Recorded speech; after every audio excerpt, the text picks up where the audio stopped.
Wait a minute. Hear this. Birdy num num. Birdy num num. What's up, ladies and gentlemen, and welcome back to another episode of the Birdy Num Num podcast. I am trying video again, and of course, right as I start recording, the sunlight has come out, changing my ISO and my focus settings. But hello, everybody.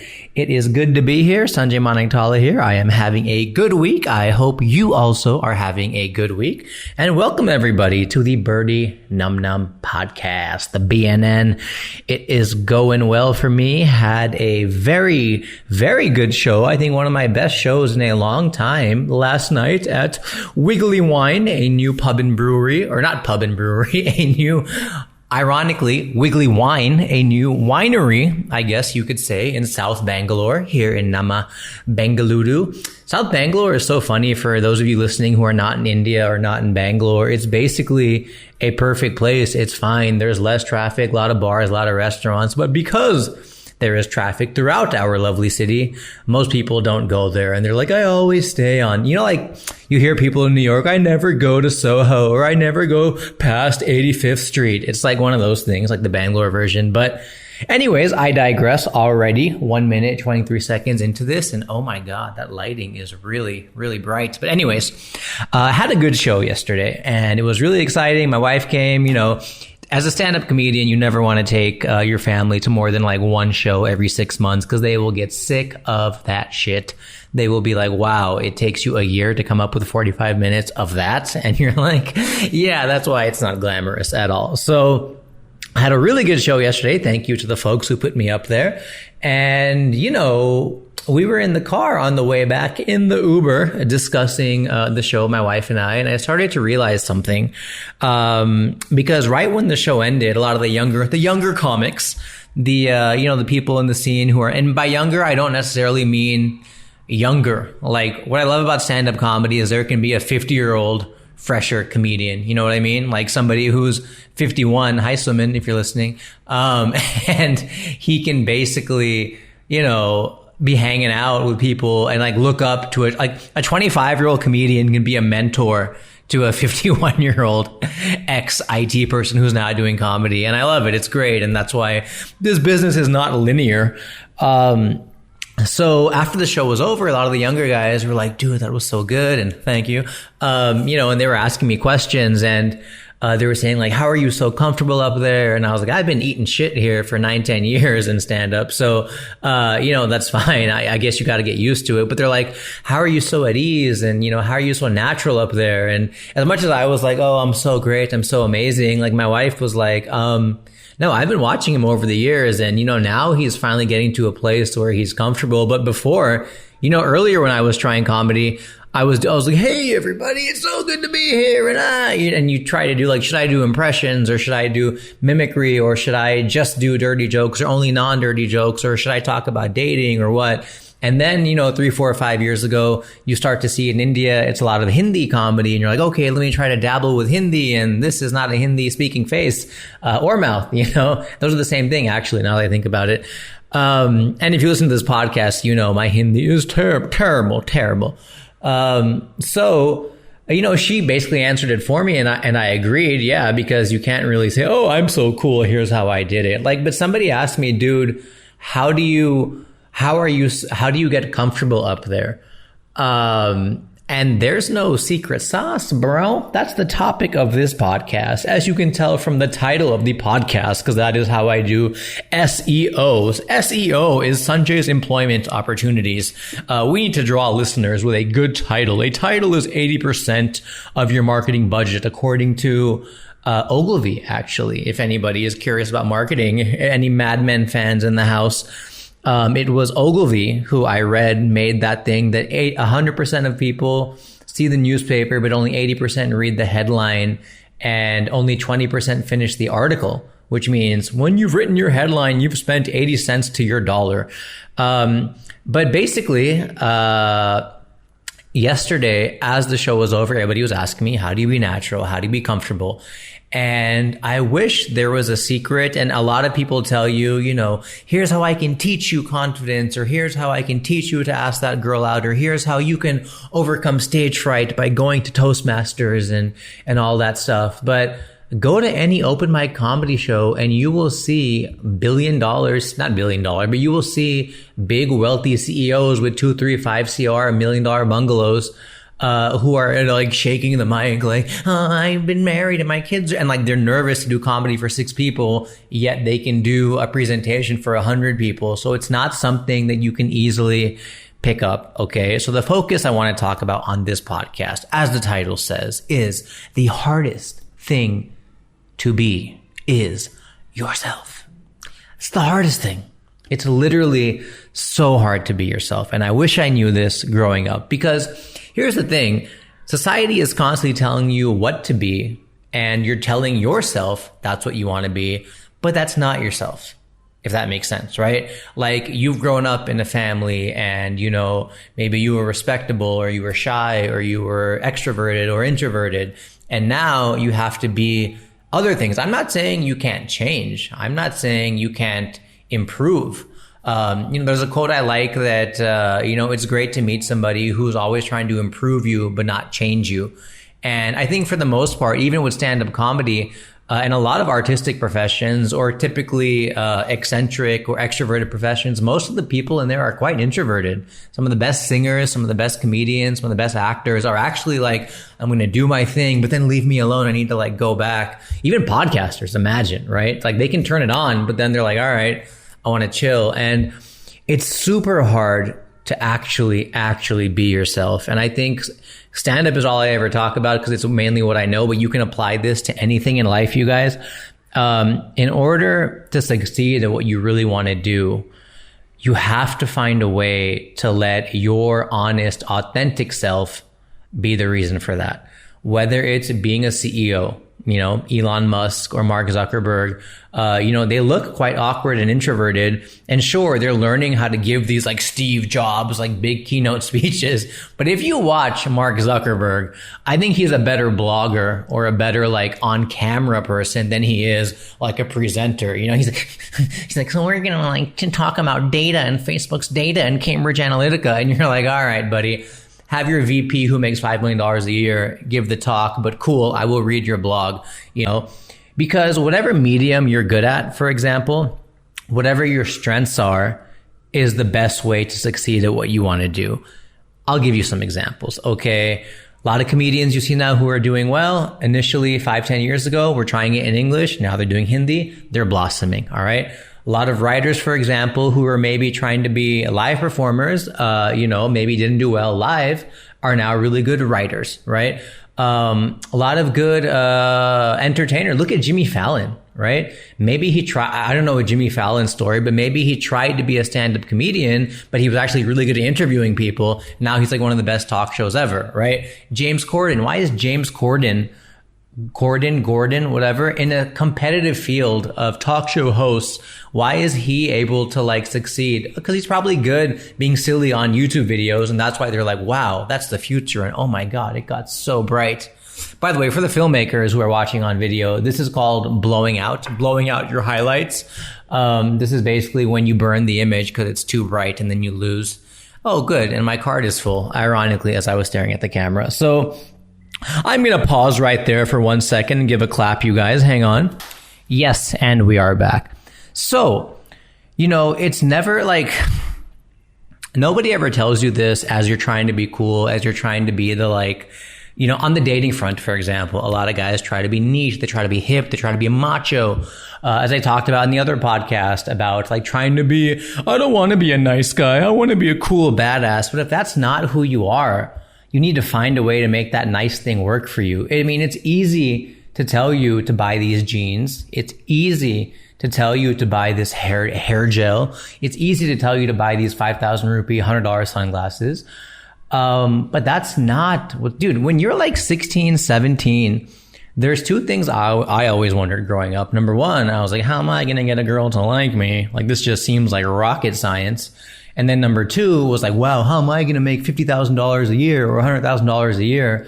But what you don't realize is A, your parents did it, I think, to some degree. Not mine, but I'm saying like, or maybe they did, I don't know. B, they met each other. So, and C, every single other person in the world has done this. So why would it be so much harder for you? If every single other person you know was able to buy a house, if every single other person you know was able to find love or at least a partner or a relationship, why wouldn't you be able to? So we have this tendency, especially with, I will spend 100 minutes looking at 100 reviews of toothpaste that cost 100 rupees. You know what I mean? Like, why? So the point is, we tend to overanalyze. We tend to we tend to let ourselves get in the way of ourselves. And what happens with all of this, the point back to the podcast, I apologize, guys. I'm just so excited to talk to you again because obviously we continue to have an open dialogue, you and I, is honestly, like, the hardest thing to do is to be yourself. And nobody realizes this because inauthenticity is what nobody ever talks about, okay? I'll explain yet again. How many times have you been at a coffee shop and seen like a 16, 17-year-old be like, marriage is such bullshit. I could never get married. Or that's the thing about women, bro. Like, they don't understand. You're 15 years old. What do you know about women? Freaking Rohan or Samir or Jason or whatever your name is. I've done this too, by the way. I thought I know everything. I'm like, I could never work in a soul-crushing corporate. Oh, mortgage? Oh, I have to buy a bungalow? Okay, yeah, that sounds good. Like, everybody has their own opinions and their own attitudes, and we watch one TED Talk or listen to one podcast and we think we know stuff, but it's not the case, dude. We are so hard pressed. We are so hard pressed to try to be something else that we often forget you already are yourself. And the hardest thing you're going to realize to do is to come all the way back full circle and to be yourself, dude. Like, one thing I don't know, man. I'm kind of struggling today to talk to you guys about this, but I was so passionate too. But it's just like, you know, when you see like a really, and I don't mean to be rude here, okay? And I don't mean to be insensitive. I've been this person, so don't take it personally. Like, you know, when you see like 5 groups of guys at a bar out there trying to, you know, meet people, and you see the ringleader, the like got perfectly gelled hair, gold necklace, biceps, all that stuff. Then you see 2 or 3 average looking guys, and then you might see one like really overweight, really huffy and puffy dude who's obviously down in beers and trying to fit in and belong. I'm sure these guys roast him for being the chubster or whatever. But you know, he's also in there trying, and you know, you're like, bro, maybe one of you out of the 5 will meet a girl today, or maybe 2 of you might go on a date this month with somebody. But bro, you at the tail end, like, who are you like deluding? Is that a word? Delusional? Like, and I've been this person, right? And it's like, no, man, stop trying to be what your friends are and stop trying to be this cool, hip, club going guy when, I mean, if that's what you want to do, fine. But instead, be yourself, you know, wear a funny t-shirt. Don't be the funny fat guy, but I'm saying, I mean, if that's you, but don't be something you're not, because again, I keep saying this. This took me a long time to learn in my life. The hardest thing to be is yourself. And if you're younger, this may not make sense to some of you, but you're going to try all these things, okay? And I'm not saying be stubborn. I'm not saying, I'm an introvert, I don't have to give a public speech, and, you know, because no, you need to, because you're going to get promoted. You need to get out of your comfort zone for sure, but you can be comfortable in your zone. You know what I mean? Like, I don't know, like, what a good analogy for the comfort zone would be. I wouldn't even say expand your comfort zone, because I love performing. I love doing stand-up comedy. I love talking to you guys here on the Birdy Num Num podcast, but I also love being by myself. I also love, you know, just chilling with a nice book and a cup of coffee. And that's fine. But what nobody ever tells you, because society is always telling you to keep changing, keep improving, keep learning new skills. Yes, yes, yes. Do all those things. But as you do them, as you communicate, as you meet people to date, as you make business networks and contacts, as you grow in the arts or grow in your family life, like who you are, I'm sure there's some quote like most of your skills are ingrained in your head, in your psyche, you know, by the time you're 15 or 18. But I feel most people keep forgetting that. And then they're just fighting their own problems. Like, why am I not meeting somebody? And they keep trying to do 85 other things as opposed to what you are is fine and you got to make that work for you. So it's kind of like, I need an analogy. Okay. So I need to buy low carb, keto, crazy, fancy, supplements and fish oil and CLAs and omega 3s. And the entire time your mom was like, have this ragi idli, and you'll be fine. And it was right in front of you the whole time. And now you look and you're getting older and all these like kids and all these people in America are like, ragi is amazing. The health benefits of millet is just fantastic. And your mom was like, I've been saying this shit to you for freaking ever. And now you're coming back to the basics and you realize that's what has been working the whole time. Your parents created yourself. So they want you to be yourself. All right. Because otherwise, well, I never thought about this. Like, that is weird, dude. If I had a kid and he was just constantly trying to be something opposite of what I made him to be, that would kind of hurt, actually. I never thought about that as a parent. That is trippy. So you will find in your life, okay, as if you're 18 and once you finish college at 22, and you will find out, when you start working and then you become 25 or 30 and you decide what you really want to do after you make some corporate money, or you decide when you're single and, you finally meet that somebody. The most successful relationships are the ones where partners can be themselves. The most successful comedians or professionals are the ones, or businesses are the ones where people are an extension of themselves.